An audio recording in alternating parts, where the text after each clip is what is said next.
You and I know that shooting stars aren't, like, they're just meteors that are soaring through the sky and breaking apart, looking like moving stars because that's how they interact with our atmosphere. So what happens when something pretends to be a shooting star? Aside from the fact that Zathura is one of the best children's movies ever made, it's also got some of the best cosmic horror I've seen put in a film. It's kind of like Coraline, where if you think about it for more than a split second, the entire situation is terrifying, even if you're not a little kid. Now, obviously, as most of the movie goes on, it's a pretty standard adventure that mirrors something like Jumanji. Most of the movie is just the two brothers, Danny and Walter, taking turns getting random card effects from the Zathura board game. And usually the cards they get are either catastrophic or mildly infuriating, like having their house ripped out of the ground or having to go back 3 spaces on the board. And none of it ever really comes off as cosmic horror. Aside from when the space lizards show up and there's some tension there, Zathura never goes out of its way to ponder on how or why all this is happening.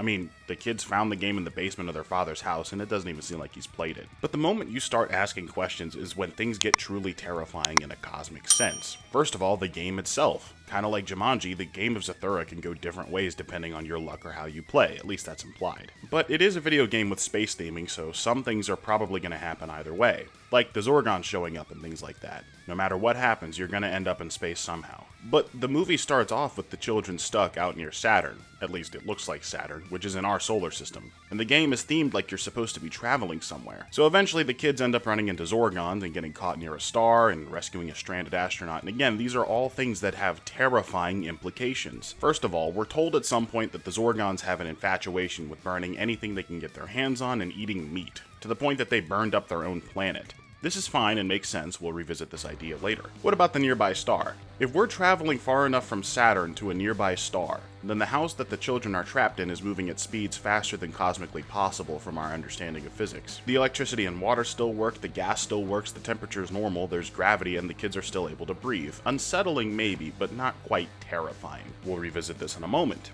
What about the astronaut? Well, we learn towards the end that he's an alternate and adult version of Walter. It's only foreshadowed once or twice. He mentions going through a time sphincter, but because our kids are low-key kind of stupid, they don't ask any questions. Like, where's the rest of your crew? How'd you get separated from the rocket you must have had? Why do you even need a spacesuit if we're able to breathe just fine? In fact, if you played this game before, how'd you beat it? If you're familiar with the Zorgons, how'd you survive your first encounter with them? And again, that's not quite horrifying yet, maybe just a little spooky, a little bit curious. But then, there's one thing in the entire movie that makes all of this truly terrifying, and it's the very last thing we see. Now, up until this point, we've just assumed that the house was literally pulled up into the sky, and when we win, it'll just kerplunk back down and everything will be okay. But at the end of the movie, the house and all of the characters are sucked into a black hole, and we don't fully understand how things go back to normal, they just do. The house is repaired after the meteor shower, the Zorgons disappear, and the kid's dad comes back as if nothing happened, and again, what's terrifying about all this? Maybe it was all just a dream. Maybe it was just the kid's imagination running wild. Maybe there's a gas leak and the kids are collectively tweaking, who knows? The very last shot of the film disproves all of this.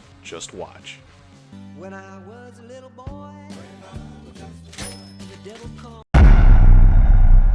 What? Okay, this shot is one of the most cosmically interesting things I've ever seen in my entire life. The bicycle we've seen floating near the house multiple times now lands to the ground as our characters leave. Walter even says just before this that the wishes he made when he wished upon the stars never happened, that they weren't real. But no, it's not a dream. Everything that our characters just experienced actually happened somewhere. The game can do more than simulate reality, it can legitimately warp it for everyone. So that calls into question everything we've just experienced. First and foremost, are the Zorgons real? Like, are they a species of thousands of lizard men in gladiator armor, roaming space billions of light years away and we just haven't detected them yet? Are they coming for Earth next? That's terrifying if so, especially when you consider that they must have been feeding on something or someone else before our characters meet them. What about the house itself? If the bike traveled to space, then the house must have as well, so the game has the power to rip a house out of the ground without the kids even knowing and make it habitable in space? What would have happened if either child jumped off? Would they just die? Would the other kids starve to death in a few weeks? Because they clearly have a supply of water. What about the big-ass metal robot? Who made it? If it's defective, who programmed it? And most of all, the most cosmically horrifying idea thus far, the astronaut. Now, it's possible that the game is literally teaching a lesson to the two children, and creates the astronaut as a fictional thing that mimics adult Walter, which is eerie. It's something pretending to be human, and he's pretty good at it. The astronaut might not be real at all. But what if he is? What if it is legitimately a different version of Walter that wished his own brother out of existence? How did he get home? How did he get here? What happened to his version of Lisa? Does that other timeline just freeze forever because the kids haven't returned to Earth? Does that version of their father never get to see his kids again? How did the game even start if Danny never existed? So now we've established that there may be more than one timeline, and I'm leaning towards this option. The game is capable of creating alternate timelines, dilating time, manipulating reality, along with possibly creating life itself. And of course that leads to the next question. Who the hell created this reality warping game? Is it like a god in itself where it manifested its own existence in our reality? Did it create our reality and then make itself a part of it? If some other complex being out there created it, what was its goal in creating this game? To teach ungrateful little children to appreciate each other? Even if its goal is altruistic, how did the game end up in this specific basement? Did it manifest itself here? Is the father of the film an eldritch being that's trying to teach these children how to love each other? Okay, technically that one's possible, but I don't think it's what we're looking for. The only real theory I have on who or what made this game besides the dad isn't very good. You and I know that shooting stars aren't real. Like, they're just meteors burning up in our atmosphere, so they look pretty. But the characters of the movie don't seem to know that. And there are two separate times that Walter gets a golden card when spinning the game and gets to make a wish on a star. Now, don't get me wrong, I don't have any proof of what I'm about to say, but I think that the star that Walter wishes upon both times is just the being that created the game. I mean, we know that this game can warp reality, so Walter would have to wish on it to get a football that doesn't exist and a Danny that doesn't exist. Supporting this is the fact that, because the gravity of the house doesn't go bonkers, that thing is definitely not a star. It's mimicking one. Comets don't give off light like that. In fact, if the astronaut was just a regular guy that came to space, then he should know that this thing is not a star. And the music and cinematography of the film make it clear that this thing is one of the most important moments in the whole film. Possibly because Danny is on the chopping block for both wishes, or possibly because this is the closest that any of the characters get to understanding the eldritch truth of their universe. But I still want to go back to the most interesting question of the entire video. Is the astronaut a real person? Is he Walter? Is he a construct? Well, I think it's pretty split. There are multiple times that he's in danger, multiple times that he's in pain, and multiple times that prove that he's Walter. I mean, if he's a construct, it's kind of dismissing the idea that Walter might have actually murdered Danny if worse came to worse. And I do think Walter might have done that. But that doesn't tell us how he knows so much about Zorgons. I mean, you've got to remember that the only reason that child Walter learns anything about Zorgons is because adult Walter tells him. And the bootstrap paradox can't apply here because if the adult Walter had an astronaut of his own visit when he played, then he never would have erased Danny so that there could be an astronaut in the first place. So in the original timeline, if the Zorgons showed up, how did the kids beat them? It's true that adult Walter could have had a random guy as his astronaut that told him things about the Zorgons, but I don't like this idea either because then it suggests that adult Walter had the exact same journey as young Walter, which definitely doesn't make sense, because that idea suggests that the game goes the same way every time, which wouldn't make sense if it claims that's not the case. Pieces reset at the end of each game. Play again and again for different adventures. And then there's the idea of adult Walter being that age in the first place. What food has he been eating for like 15 years? Is the game just providing him with it? The only theory I have for this is that the time sphincter might have aged him up to this point, but then he should be acting like a child still. Because there's no way that he's surviving more than like a month or so on the food that was in the house, even if it was just loaded up with groceries. But maybe the Eldritch game is just distorting reality in order to keep adult Walter alive and not starve him. And we've hit another cosmic horror where Walter would essentially live for another 70 lonely years unable to make the suffering stop. I don't know if you've read the book, but the book is actually pretty spot on with this theory. In the book, the brothers don't actually finish the game. They agree to work together and act like siblings should, and then the game basically says that Walter has to go back in time 3 hours to a time before they even started playing. A time vortex swallows up Walter because it was his card, but Danny is left there alone in an alternate timeline with no way home. Now, because Book Walter tells Danny they shouldn't even bother playing the game when he goes back in time, he's either trapped his original brother in that timeline or erased him entirely by not creating that timeline. But back to the movie, it's actually quite interesting to me that the robot probably has the scariest scene of the whole thing, but is the least cosmically horrifying. The only interesting question I can think of about the robot is that it's curious that it was defective, meaning it's not supposed to hunt down Walter, who's seemingly its owner because he got the card. And the reprogram card only works because a smaller sentient robot inside of the robot actually does the work of reprogramming it. I'm guessing the smaller robot is the actual robot, and the big robot is like its exoshell. So it's interesting, but not quite cosmically horrifying. Except this line. Alien life form must destroy. Wait. So the robot was invented by some mysterious force to extinguish alien life. When it's reprogrammed or repaired, it then locks onto the Zorgons, meaning that when it was invented, it was created to kill Zorgons or at least anything that's not human, meaning that it must have been made by a human, especially since it speaks English. And another interesting tidbit, Danny, Walter, and Lisa all interact with the robot at some point. You know who doesn't? The astronaut. He never even acknowledges that there was a robot when he played the game. Probably because if he saw the robot, then he'd know that the reprogram card works. Again, the robot is probably the most elusive part of the entire film. The only answers I can find on its origin come from the Zathura video game. For the 12 people that have seen Zathura, maybe 2 of them have played the game or read the book, so I don't blame you if you didn't know that there was a game. The game actually expands the lore even more as the characters visit several other planets and fight different alien species, one of which worships an elder god. Now, the game's probably not canon because Lisa isn't in it and the astronaut is never said to be a future version of Walter at all, he's just some guy in the game. But the robot, towards the beginning, teleports the boys to a space station filled to the brim with similarly designed robots. That's interesting, so this robot is kind of like a security bot compared to these other smaller bots. It's also interesting that while there are no people on this space station, all of the buttons and controls have English print, meaning that humans designed the station and the robot. And the robot itself is one of a kind. We never find another version of it,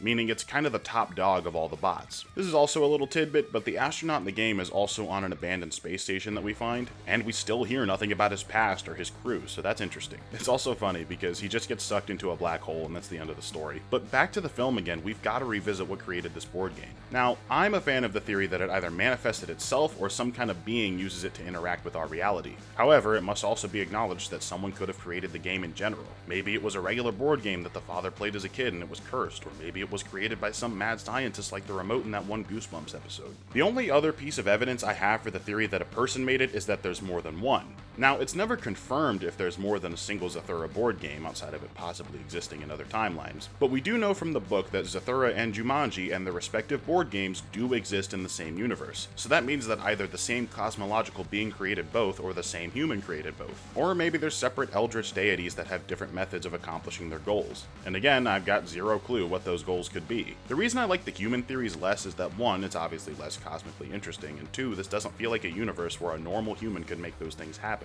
Although if they could, I do admit that that could be more cosmically horrifying. But the final reason is probably my favorite.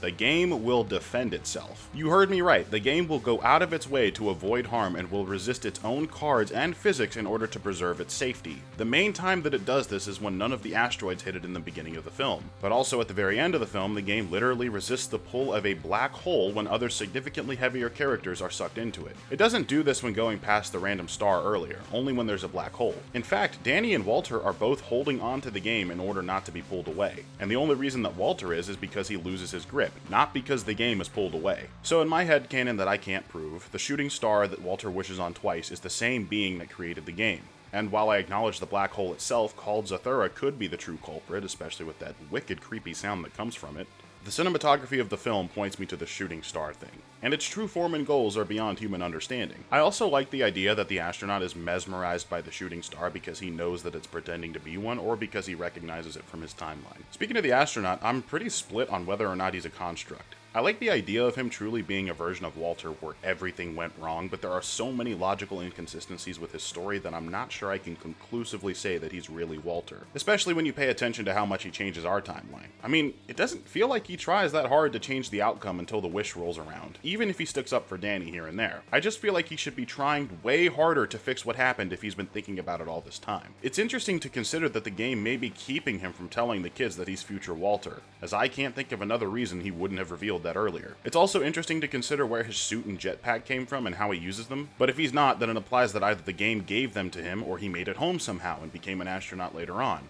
Either way, it's weird. I lean towards him being a construct logically, but I like him being Walter more narratively. And the only way I can explain how he'd know about the Zorgon's weaknesses is if he and Lisa encountered them in the bad timeline. Because if you remember, Lisa was unfrozen after the shooting star card and accidentally summoned the Zorgons. But again, old Walter should have then predicted this if it happened in his time, so I don't really know. The only other solution I can think of is that the game might have literally just ended. Like, the astronaut might have been taken back to Earth on a technicality, but I don't know, that doesn't feel in line with how the game works. Especially when Walter is literally ejected from the game just for cheating at one point. It doesn't feel like the game's being generous in that way. I mean, how messed up is it that Walter happened to be ejected right under a hole that led to space? I think that the robot was probably just created by the game without really having any interesting backstory, though if the Zathura video game is somewhat canon, then he's likely made by humans to protect humans. But the other robots in the space station also attack you, so again, it's anyone's guess. And the video game in general makes it seem like literally everything is fabricated for the kids, so I wouldn't take too much from its lore anyway. Lisa and the dad aren't even in the game. And again, if Jumanji and Zathura as board games are canon in their respective universes, then I think the Shooting Star probably created both, but I acknowledge that it's possible that something else could have created Jumanji because it's themed so differently. As for the motives of this Shooting Star, that's where I'm really stumped. I'd have to believe it has a higher calling than just repairing the relationships of different siblings, especially because the original Jumanji siblings don't have nearly as bad a relationship as Danny and Walter. But who knows, maybe the game just goes around to every sibling that has a rough relationship and slowly but surely heals the world. I don't really know how to wrap up a video like this because I've never done anything like it. Most of the time I review and discuss movies, TV shows, video games, and superheroes and stuff, so if you're into any of that, check out my other videos and please consider subscribing. Also, if you're a true Zathura head, I'd love to hear your theories on the eldritch truth of that movie. Seriously, I will read any comments that tell me some new piece of lore about this movie. I'm truly starved for it. Like I said, if you enjoy talking about movies, TV shows, video games, and superheroes and stuff, you should subscribe. Seriously, you've subscribed to way worse channels than this one. Or not, that's fine. Play nice, people.